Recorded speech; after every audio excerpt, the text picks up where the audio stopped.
like a Hellcat.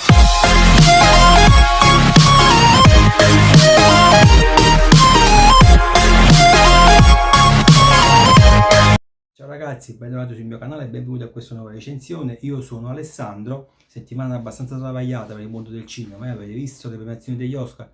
Io sono rimasto piacevolmente sorpreso da Dune, naturalmente è un capolavoro per quel che mi riguarda, non ho fatto la recensione però mi è piaciuto tantissimo, non vedo l'ora che esca la seconda parte. Lasciamo perdere cosa è successo a Will Smith perché mi interessa poco il fatto dello schiaffo, quello che mi interessa di più è il fatto che stiano rescindendo i contratti, le varie major che avevano con lui, e mi spiace tantissimo perché era avviata una seconda parte di carriera fulminante. Spero che non si fermi qui perché veramente è in forma smagliante. Le due notizie che mi hanno colpito di più sono state quella di Bruce Willis e quella di Jim Carrey, che ha detto che non vuole recitare più, e sarebbe veramente un peccato perché secondo me, se ci crede, ha anche lui una seconda parte di carriera molto molto importante, anche ruoli drammatici, e soprattutto quella di Bruce Willis, al quale chiedo pubblicamente scusa perché negli ultimi recensioni che ho fatto dei suoi film l'ho massacrato dicendo che di fatto erano delle schifezze inenarrabili, tanto è vero che non ho detto solo io, ma addirittura i Razzie Award hanno creato un'intera sezione dedicata a Bruce Willis, candidando 6 film dell'anno scorso tra i quali scegliere il peggiore. Quindi non era soltanto una mia impressione, ma un'impressione di carattere generale, però adesso si è capito che probabilmente i prodotti ultimi che sono usciti erano dovuti al fatto che lui non aveva più capacità di relazionarsi con i suoi colleghi, non riusciva a ricordare le battute, era in continuo contrasto con i registi che non volevano più che recitassero, addirittura qualcuno ha dovuto tagliare le sue parti. Insomma, poverino, questa malattia lo ha debilitato e di fatto gli ha frenato in maniera definitiva la carriera. Sono distrutto perché era uno dei miei attori preferiti e infatti soffrivo guardandolo nelle ultime produzioni. Adesso ho capito perché. Vabbè, chiusa parentesi. Stasera vi parlo di La Abuela, The Grandmother, come l'hanno tradotto in inglese, sarebbe la nonna in italiano, ma non so se è uscito o uscirà mai in Italia. È un horror spagnolo, io mi trovo in Spagna come molti saprete oramai, e quindi è un fiore all'occhiello della filone horror della Nouvelle Vague spagnola, ma il film in realtà è una mezza schifezza. Perché l'ho guardato? Perché il regista è Paco Plaza. Chi è Paco Plaza? Semplicemente quello che ha fatto Rec 1, Rec 2 e Rec 3. Già questo basterebbe per spiegare chi è Paco Plaza. A questo aggiungo il recentissimo Veronica, che ho visto e mi è piaciuto. Non vi lascio il link perché la trovo una cosa abbastanza squalida, ma nel mio canale troverete la recensione di Veronica, un horror spagnolo che è piaciuto tantissimo, soprattutto a livello recitativo dei giovanissimi attori che lo hanno interpretato, ma un film d'ambiente veramente in cui Paco Plaza ci ha messo forza e coraggio, a differenza di questo qua che invece è moscio, lento, insulso, abbastanza privo di significato. Adesso ve ne parlo e, allarme spoiler, vi dico anche il finale, quindi non ve la prendete con me, poi non vi godete il finale, quindi vi dirò a che punto fermarvi eventualmente. Lo volete andare a vedere, lo trovate, non mi chiedete come, siamo nel 2022, le cose si trovano e ci fermiamo qua. Allora, il film comincia con una scena abbastanza bella da un punto di vista visivo. Questa donna magrissima, anziana, elegantissima, truccatissima, sembra quasi una fotomodella, con i tacchi a spillo, tac, tac, tac, tac, si reca a casa di una sua amica che ritrova riversa a terra in un pozzo di sangue, morta, con accanto una bellissima figura femminile, alta, bionda, modella anche lei. Le due si abbracciano, finisce qua. Stacco, ci ritroviamo. Cosa è successo? La cosa più facile da intendere è che la ragazza giovane ha ucciso la donna anziana, e questa è andata lì praticamente e le ha trovate l'ha colta sul fatto. Ma in realtà le cose non stanno così e lo capiremo alla fine del film, anche se in realtà poi si capisce molto prima e il film poi si trascina lentamente verso questo scontatissimo finale. Cambio. Ci ritroviamo in un'agenzia di modelle, la giovane protagonista femminile del film, che si chiama Amor, che è un'attrice modella spagnola. La ricordo solamente perché si chiama Amor, ma in realtà non ricordo i nomi di nessuna delle due protagoniste, perché in due hanno girato 5 film, sostanzialmente sono sconosciuti, nonostante la donna anziana abbia una certa età. Ha girato un film negli anni 60 e un paio di film, uno nel 2000, uno nel 2003 e questo qua sostanzialmente, quindi probabilmente non è un'attrice professionista, però fisicamente la sua scheletricità è una delle cose che colpisce di più del film, quando la si vede praticamente ossa in bella vista, soltanto un po' truccata, pallida, fa il suo effetto ed è una delle cose migliori che offre il film. Torniamo a noi, l'attrice, la modella vince il concorso tra le sue colleghe, viene assunta e comincia la vita di modella a Parigi tra passerelle, feste ed eccessi che naturalmente girano intorno al mondo della moda.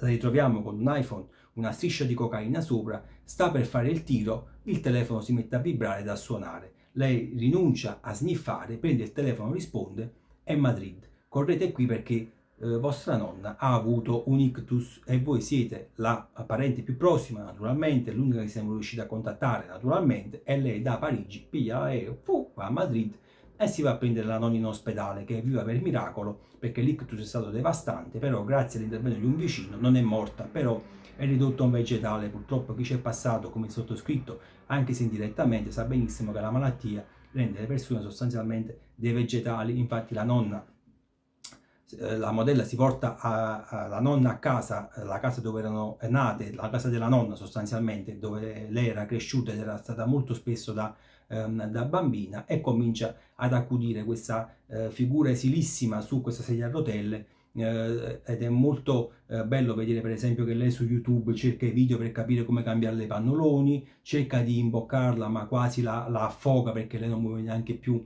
la gola, insomma si rende conto che quella vita non fa per lei, che non è in grado di gestire e di mettersi cura di questa persona. Un giorno a casa si ritrova la modella giovane, la ragazza giovane che abbiamo visto all'inizio del film, che si dichiara amica della nonna, che si mostra a proprio agio all'interno di quella casa, sa dove è il caffè, dove sono le tisane, dove sta lo zucchero, quindi la giovane modella capisce che non è la prima volta effettivamente che quella ragazza è in quella casa, e anche se stranamente si salutano, la ragazza dice che tornerà spesso a trovare la signora anziana perché sono amiche da tanti anni e vuole vedere come procede la sua malattia. In realtà sotto c'è molto di più e state già cominciando a capire senza che io ve lo dica.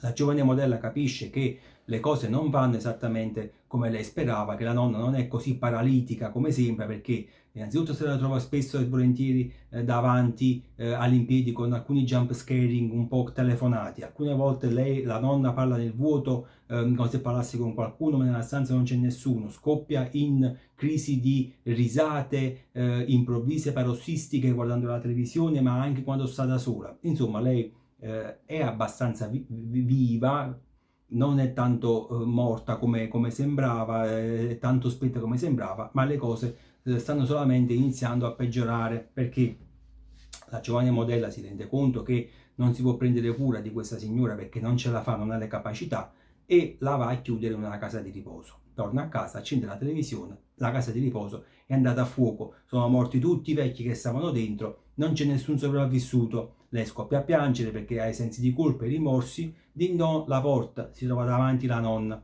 Quindi la nonna non solo non è morta ed è riuscita a scappare, ma addirittura è riuscita a tornare da casa a casa da sola, nelle sue condizioni, a piedi, e quindi lei non può fare altro che accoglierla. Entra nonna, tutto a posto, come se niente fosse, la fa entrare in casa. Però capisce che non se ne può prendere cura da sola, chiama un'infermiera professionista, questa va a casa, una persona amorevolissima, gentilissima, referenziatissima. La ragazza giovane, la modella, capisce che è la persona giusta per prendersi cura della nonna. Tutto a posto, affare concluso, domani comincio. L'infermiera esce di casa, la nonna si alza, va alla finestra, recita alcune formule magiche, passa una macchina, prende in pieno l'infermiera, la alza in aria, cade a terra, un grumo di sangue, carne maciullata dappertutto, l'infermiera è morta.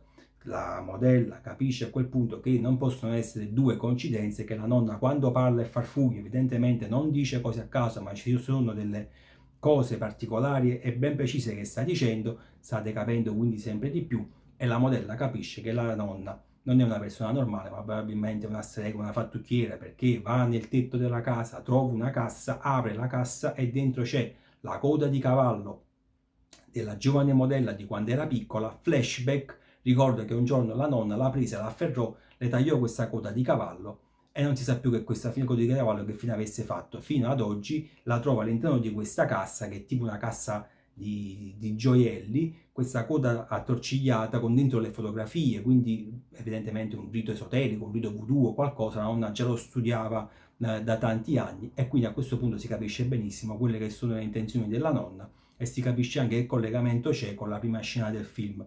E quindi ci si arriva al finale. Se non volete sapere il finale, fermatevi adesso, ma già in realtà l'avete capito, perché una notte la nonna si sveglia, prende la modella, recita le formule magiche, la immobilizza, si vede il passaggio dell'anima sostanzialmente di questo velo dalla bocca della modella a quello della nonna, o viceversa, come lo volete immaginare, e ci troviamo con la vecchia stesa per terra, l'abuela, la giovane modella a petto nudo, tra l'altro bellissima scena di nudo femminile, all'impiedi. Entra anche l'altra giovane modella, la ragazza bionda che avevamo visto all'inizio del film e che si era presentata in casa come amica dell'abuela. Le due si strusciano, si accarezzano, non si baciano, ma fanno capire che forse fra di loro c'è ben più di una semplice amicizia, e una a fianco all'altra escono fuori, e per terra c'è la vecchia, l'abuela, priva di vita, così come la vecchia che avevamo visto all'inizio del film. Quindi la spiegazione è abbastanza scontata. Le due persone anziane non erano altro che due vecchie fattucchiere, due streghe, che hanno preso queste due ragazze giovani e le hanno sostanzialmente cresciute per fare in modo che poi a un certo punto la loro anima trasfondesse nel corpo delle due ragazze giovani. Quindi probabilmente non era neanche la prima volta che lo facevano, chissà queste fattucchiere da quanti anni fanno questi passaggi per non morire, non fanno altro che quando diventano vecchie e decrepite passare nel corpo di ragazze più giovani. Forse è la prima volta, non viene detto nel film, però io ritengo di no, anche se quello che è chiaro è che la abuela progettava questa cosa da quando sua nipote era piccolina, perché le tagliò la coda di cavallo proprio per iniziare a fare riti di stregoneria o voodoo, come le volete chiamare, su di lei, fin da quando lei era piccola, sostanzialmente con l'intento di crescerla, e poi quando arrivava ad una certa età della maturità completare il rito e prendersi il suo corpo. Quindi due persone anziane prendono il corpo di due ragazze giovani. L'abbiamo già visto in tanti film, infatti questo film non ha niente di originale. Torno a ripetere, il film è lento, non ci sono dialoghi perché la nonna non parla, quindi c'è questa ragazza che al massimo parla qualche volta a telefono, quindi è molto lento, è molto patinato. Di horror non c'è niente, a parte un paio di jump scaring con questa vecchia che compare all'improvviso, con passaggi luci ombre, con suoni bam che ti fanno saltare sulla sedia, ma fanno saltare sulla sedia a chi?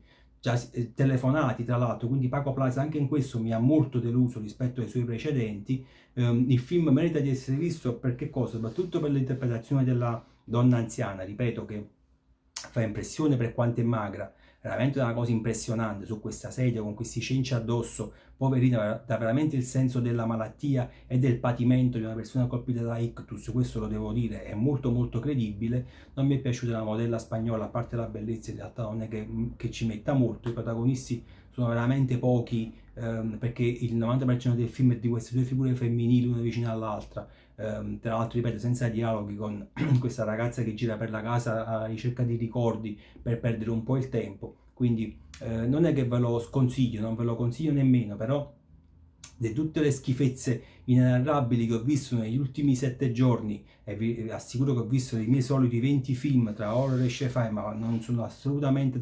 raccontabili per la bruttezza che li contraddistingue. Io non so come è possibile, appena adesso di vedere un film, non mi ricordo nemmeno come si chiama, un'ora e mezza dove per un'ora e 20 sono due persone che parlano, cioè non succede niente, se non a un certo punto una ragazza che diventa tipo Linda Blair dell'Esorcista per un secondo, diventa verde, poi diventa un'altra volta bianca, cioè con una maschera di coniglia in faccia. Ma che film sono? Ma come fanno a distribuire, a girare questi film? Non lo so, io vedo quasi tutto quello che esce per voi per poi scegliere qualcosa di cui raccontarvi, e questo veramente non è che sia bello, ma è il meno peggio di quello che ho visto nell'ultima settimana. Poi tra l'altro è spagnolo, io mi trovo in Spagna, quindi se siete appassionati di questo filone che passa anche da Malasagna, che mi è piaciuto anche questo molto, e trovate L'appartamento del diavolo, si chiama in italiano, lo trovate sempre nel mio canale, perché i film spagnoli ultimamente, quelli horror, sono veramente ben fatti, e questo mi ha deluso proprio anche per questo motivo qua. Quindi vi ripeto, niente di eccezionale, guardatelo se vi piace il filone, però non aspettatevi niente di trascendentale. Detto questo vi saluto, vi ringrazio, vi do appuntamento alla prossima recensione, spero di recensire qualcosa di meglio. Settimana prossima vado a vedere Animali Fantastici, vado al cinema, perché esce anche qui. Venerdì esce, non so se riesco ad andare nel weekend perché sono un po' incasinato, però sicuramente inizio settimana prossima vado e faccio tutti i reportage, cinema spagnolo, cinema canario, sala, come ho già fatto per altri film, sempre che potete trovare nel mio canale. Vediamo se metteranno in vendita anche dei Funko Pop a tema, se ci saranno le locandine in regalo, come fanno spesso qua. Avrete un reportage completo, compresa per la recensione del film. Vi ringrazio, mettete like se vi è piaciuto il video, ringrazio, ripeto, i nuovi iscritti, siete sempre di più, condividete il video, invitate altri ragazzi e ragazze ad iscriversi, soprattutto se amano il genere horror e fantascientifico. Alla prossima, ciao!